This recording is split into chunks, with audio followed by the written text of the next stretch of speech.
Hello everyone, welcome back to Udaan Vidyapeeth. This is Hrithik Mishra from Udaan Vidyapeeth. और JoSAA round one का result आ चुका है और अब यहाँ पे दो तरह के कैंडिडेट होंगे। पहला जिनको सीट अलॉट हो चुकी है और दूसरा जिनको नहीं हो चुकी है। तो जिनको सीट अलॉट नहीं हुई है उनको कुछ भी नहीं करना है, उनका ऑलरेडी सॉर्टेड है, वो राउंड टू में चले जाएंगे। अब बात इस चीज पे डिपेंड करती है कि आपने चॉइस फिलिंग को किस तरीके से भरा है। तो होपफुली आपने अच्छी चॉइस फिलिंग भरी होगी, तो कोई पैनिक करने वाली बात नहीं है। राउंड टू में, राउंड थ्री में, राउंड फोर, राउंड फाइव में आपको डेफिनेटली मिल जाएगी। दूसरी बात यह है कि लोग पैनिक कर रहे हैं कि मुझे मॉक राउंड में मिला था, ये सीट डेडिकेटेड सीट मिली थी, but I haven't got this seat in round one. So don't worry, don't panic. आपको round two, round three, round four, round five है, वहां पे मिल जाएगी। जरूरी नहीं है जो मॉक में मिले वो सीट आपको यहां पे मिले, क्योंकि ये 5 राउंड का पूरी काउंसलिंग है। तो इसमें बहुत सारा रिकाउंसलेशन होता है, बहुत सारे स्टूडेंट पार्टिसिपेट करते हैं, चॉइसेस का हेरफेर होता है, चॉइसेस अपनी अपनी सब अपनी प्रेफरेंस अपने हिसाब से भरते हैं। तो इसमें कोई पैनिक होने वाली बात नहीं। वैसे भी राउंड वन में बहुत ही कम स्टूडेंट हैं जिनका लक अच्छा होता है, उन्हीं को मिलता है। तो पैनिक करने वाली बात नहीं है। Round two, round three, round four, round five में डेफिनेटली मिल जाएगा। दूसरी बात यह है, जिनको सीट मिल गई है उनको क्या करना है। जिनको सीट मिल गई है उनके लिए कुछ मैंडेटरी स्टेप्स हैं जो मैं आपको बताने जा रहा हूं, क्योंकि बहुत सारे पेरेंट्स और स्टूडेंट्स का मेरे पास ऑलरेडी कॉल भी आ चुका है, मैसेज भी आ चुका है। बहुत सारे पूरा फ्लड हो गया है पूरे कॉल्स को लेकर के। तो मैं यहाँ पे आपको एकदम क्लैरिटी के साथ बताऊंगा। सबसे पहले तो आपको जोसा ने 13 दिन का टाइम दिया है, 12 दिन का टाइम दिया है सोचने के लिए कि आपको डॉक्यूमेंट, ये जो 3 स्टेप्स मैंने लिखे हैं ना, देखो, अगर आपको कोई सीट नहीं मिली है देन आप already round one, round to में जा चुके हो, ठीक है, कुछ भी नहीं करना है। अगर आपको सीट मिल गई है, अलॉटमेंट में सीट मिली हुई है, देन आपको क्या करना है, आपको कुछ मैंडेटरी स्टेप्स करने हैं। और वो मैंडेटरी स्टेप्स कौन कौन से हैं? सबसे पहला तो अपनी विलिंगनेस सबमिट करनी है। अब विलिंगनेस क्या होती है, मैं सब पे आऊंगा, डोंट वरी, ठीक है। जैसे ही आप अपना यहाँ पे जो आपका अलॉटमेंट लेटर है वो डाउनलोड करोगे, तो जैसे ही आप यहाँ पे जाओगे, ठीक है, ये आपको ये अलॉटमेंट लेटर में ही आपको दिखाया जाता है, यहाँ पे बताया जाता है नीचे जाकर के, ठीक है। तो यहाँ पे आप देखोगे कि आपको यहां पे कुछ इंस्ट्रक्शंस दिए गए हैं जो आपको फॉलो कर रहे हैं। अब वो इंस्ट्रक्शंस क्या हैं?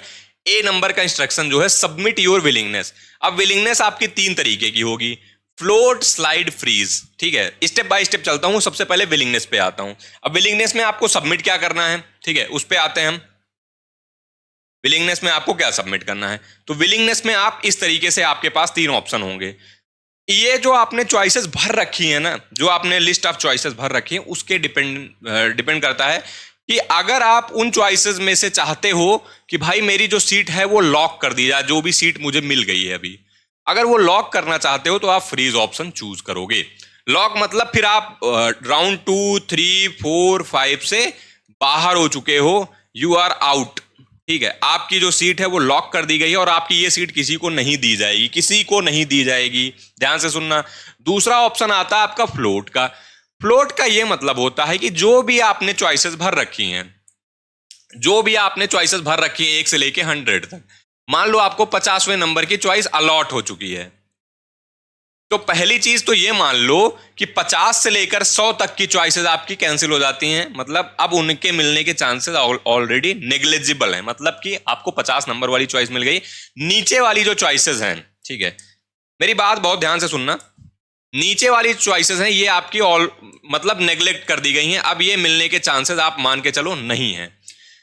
अब आपके मिलने के चांस कहां पे हैं? 1 से लेके 50 तक मोस्ट लाइकली यही मिलेंगे, ठीक है। मोस्ट लाइकली यही चॉइसेस आपको, choices to get in next round, ठीक है। राइटिंग पे मत जाना, ध्यान देना चीजें जो बता रहा हूं वो, ठीक है। नेक्स्ट राउंड में आपको यही चॉइसेस 1 से लेके 50 तक मिलने के चांसेस होंगे। अब 1 से 50 तक तब मिलेंगे जब आप ये फ्लोट वाला ऑप्शन चूज करोगे। तो अगर फ्रीज वाला चूज कर लिया तो 50 नंबर की आपकी फ्रीज हो गई, ठीक है। अगर फ्लोट ऑप्शन चूज किया तो आपको 1 से 50 तक की चॉइसेस मिलेंगी, 50 से 100 वाली कैंसिल हो जाएंगी, ठीक है। समझ में आया? तीसरा ऑप्शन होता है स्लाइड वाला। अब स्लाइड का यह मतलब होता है कि जैसे मुझे एनआईटी कुरुक्षेत्र मिल गई, ठीक है। अब एनआईटी कुरुक्षेत्र में मुझे मिली है मैकेनिकल, ठीक है, अभी मुझे मिल गई है मैकेनिकल। अब मैं एनआईटी कुरुक्षेत्र में ही अपडेट करना चाहता हूं, मैं और किसी उसमें नहीं जाना चाहता हूं, तो मैं क्या करूंगा, मैं यहां पे करूंगा फ्रीज, ठीक है, क्योंकि मुझे मैकेनिकल मिली है और मुझे और अपग्रेड करना है। इसको अपग्रेड करके कहां जाना है? अपग्रेड करके मुझे जाना है इलेक्ट्रिकल में, ठीक है, या फिर मुझे जाना है कंप्यूटर साइंस में, बट मेरी चॉइसेस ये है कि मुझे जाना यहीं पे है, मेरा ये फिक्स है कि जाना मुझे एनआईटी कुरुक्षेत्र में ही है, उस केस में आप क्या चूज करोगे, स्लाइड ऑप्शन चूज कर लोगे, ठीक है। तो इस तरीके से आपका यहाँ पे फ्रीज, फ्लोट और स्लाइड वाला ऑप्शन होता है। तो जो सूटेबल हो वो आपको पहले चूज करना है, फिर आगे बढ़ना है। आगे बढ़ोगे बी सेक्शन में पहुंचोगे। बी सेक्शन क्या कहता है, आपके 5 डॉक्यूमेंट्स मांगता है। पहला, क्लास 10th का certificate having date of birth. क्यों मांगा जाता है, डेट ऑफ बर्थ को सर्टिफाई करने के लिए मांगा जाता है, ठीक है। डेट ऑफ बर्थ आपके सर्टिफाई यहां पे करोगे कि आपको क्या है, ठीक है। दूसरा क्या होता है, क्लास 12th की मार्कशीट। क्लास 12th की मार्कशीट आपको यहां पे लगानी होगी। तीसरा क्या होता है, ओबीसी एनसीएल कैटेगरी सर्टिफिकेट। अगर आप ओबीसी कैटेगरी से बिलोंग कर रहे हो, ठीक है, तो वो आपको सर्टिफिकेट यहां पे क्लेम करना होगा, लगाना होगा। ध्यान रखना, this certificate should be in central format, और जोसा ने जो फॉर्मेट दिया है उसका। State code of eligibility proof में क्या लगाना है, बहुत बड़ा डाउट होता है। तो भाई स्टेट कोड ऑफ एलिजिबिलिटी में आपकी 12th की मार्कशीट ही लगेगी। दिस टेल्स यू दैट आपने अपनी 12th की एग्जामिनेशन कहां से करी हुई है, किस स्टेट से करी हुई है, that tells your state code of eligibility. तो अब क्या करना है, या आप यहां पे ये पॉइंट रिफर कर लोगे तो आपको मिल भी जाएगा बिजनेस रूल के अंदर। हालांकि इसमें आपको अपना 12th की मार्कशीट लगानी है, दैट टेल्स कि आपने इस पर्टिकुलर स्टेट से आपने अपना किया है 12th, और वही आपका होम स्टेट कोटा भी मिलता है, उसी का एडवांटेज ऐसे मिलता है। पांचवा होता है medical certificate. Medical certificate has to be in the proper format. Medical certificate should have the sign of at least minimum MBBS.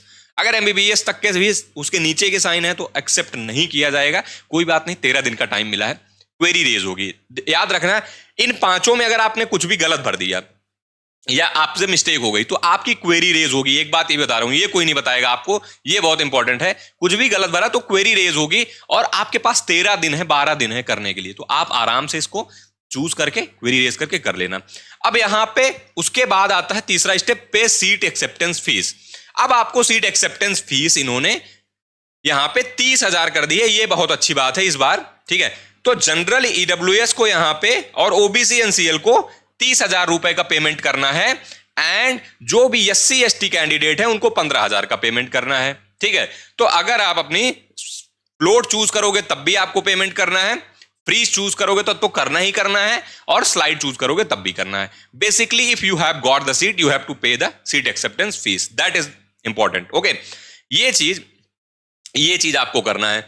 उसके बाद रिस्पॉन्ड एंड यहां पे याद रखना, अगर आपके डॉक्यूमेंट्स में कुछ भी दिक्कत आएगी तो क्या करेंगे ये लोग, वहां पे क्वेरी डालेंगे। आपके जोसा के पोर्टल पे ही जाकर के आपको चेक करना है। कहां पे, इस वाले वेबसाइट पे, जो ये जोसा वाली वेबसाइट है, इस पे जाकर के चेक करोगे और वहां पे आपको चीजें पता चलती रहेंगी कि हाँ, अगर कुछ क्वेरी आई है, कुछ चीजें मेरी गलत हैं, वेरिफिकेशन में कुछ गड़बड़ हुआ है, तो मुझे उसको रिस्पॉन्ड करना है। तो ये आपके 3 स्टेप्स में मैंडेटरी स्टेप्स हैं जो आपको फॉलो करने हैं, जो मैं आपको बता रहा था, ठीक है। यहाँ पे अच्छा, ये हमारे कुछ रिजल्ट्स हैं जो ऑलरेडी हैं ही, ठीक है। बहुत सारे रिजल्ट आए हैं, जोसा में मॉक पे भी आए थे, इसमें भी आए हैं, क्योंकि हमने चॉइस फिलिंग को बहुत बेहतरीन तरीके से यहाँ पे बनाया है, बहुत अच्छी तरीके से बनाया है, जिससे अच्छे रिजल्ट मिल रहे हैं। आईआईटीज में, टॉप एनआईटीज में, जीएफटीआईज में, ट्रिपल आईटीज में, हर जगह आपको देखने को मिलेगा रिजल्ट। तो देखो यार, अच्छी चॉइस फिलिंग बनाओगे तो मतलब चांसेस तो रहते ही हैं। बहुत सारे लोग यहाँ पे करोड़ों चॉइस फिलिंग्स भरी गई हैं, मतलब 2 करोड़ से ज्यादा तो राउंड 1 में हो गई थी, मतलब लगभग 2.5 करोड़ 3 करोड़ के आसपास चॉइसेस भरी गई होंगी। लेकिन वही है कि किसने किस तरीके से भरी है, दैट थिंग मैटर्स। काउंसलिंग क्या है ना, चॉइस फिलिंग का ही खेल है। अगर चॉइस फिलिंग में गड़बड़ तो मामला तुम्हारा गड़बड़। तो इसीलिए बहुत सारे लोगों ने अभी जो गलती करी है, अगर यहां पे आपको अभी भी ये रियलाइज होता है कि आपने गलती करी है, या आपको अभी आगे के सीसैब में जो होना है, या फिर आगे आप जोसा राउंड आना, आपके डॉक्यूमेंट्स में बहुत ज्यादा दिक्कत आ रही है, आप नहीं बनवा पा रहे हो, फॉर्मेट नहीं समझ में आ रहा है, क्वेरीज आ गए, कुछ भी आपको है, तो आपको क्या करना है, कंप्लीट सीसैब वाली काउंसलिंग का परचेज करना है। जो भी ऑलरेडी जोसा वाले हैं, तो जोसा एंड सीसैब उनका कंप्लीट है, ठीक है, तो उनको सीसैब में भी हम कराएंगे। बट सीसैब के लिए हमने कंप्लीटली यहाँ पे मेंटरशिप प्रोग्राम लॉन्च कर दिया है, जिसके अंदर आपकी कंप्लीट काउंसलिंग, चॉइस फिलिंग तो होगी ही, साथ साथ में हम डॉक्यूमेंट्स क्या है, कैसे बनवाने हैं, क्या एरर आ रहा है उसको कैसे रेक्टिफाई करना है, क्वेरीज का कैसे रिस्पॉन्ड करना है, हर चीज आपको यहाँ पे हम प्रॉपरली गाइड करेंगे, बताएंगे। 1-to-1 मेंटरशिप मिलने का यही फायदा होता है। दूसरा ये है कि आपका अगर मल्टीपल काउंसलिंग में आपको पार्टिसिपेट करना है, then you have the combo program, the best program in the counselling. क्योंकि आपको ऑल मेजर काउंसलिंग सारी मिली जाती हैं। ज्वाइन कहां से करना है? उड़ान विद्यापीठ आप .com पे जाकर के, वेबसाइट पे जाके कर सकते हो गूगल पे, या फिर आप उड़ान विद्यापीठ की ऐप डाउनलोड करके भी कर सकते हो। तो इसमें क्या है ना, जो आपको एक 1-to-1 मेंटरशिप मिलेगी, जो ये टाइम है ना, जो ये टाइम चल रहा है, ये बहुत ही क्रूशियल, बहुत ही इंपॉर्टेंट टाइम है। तो अगर जिनका बढ़िया हो रहा है, वेल एंड गुड। जिनको लगता है कि हाँ भाई कुछ गड़बड़ है, कुछ कर सकते हैं या कुछ इंप्रूव कर सकते हैं, या फिर आपको इतना भी थोड़ा भी डाउट है कि यार गड़बड़ हो जाएगा चॉइस फिलिंग, या फिर गड़बड़ हो जाएगा डॉक्यूमेंट्स में, या फिर गड़बड़ हो जाएगा आपका विलिंगनेस में, तो आपको एक किसी ना किसी एक्सपर्ट गाइड, मैं नहीं कहता हूं कि तुम यहाँ पे उड़ान विद्यापीठ का ज्वाइन करो, किसी ना किसी एक्सपर्ट के गाइडेंस में रहना जरूरी है।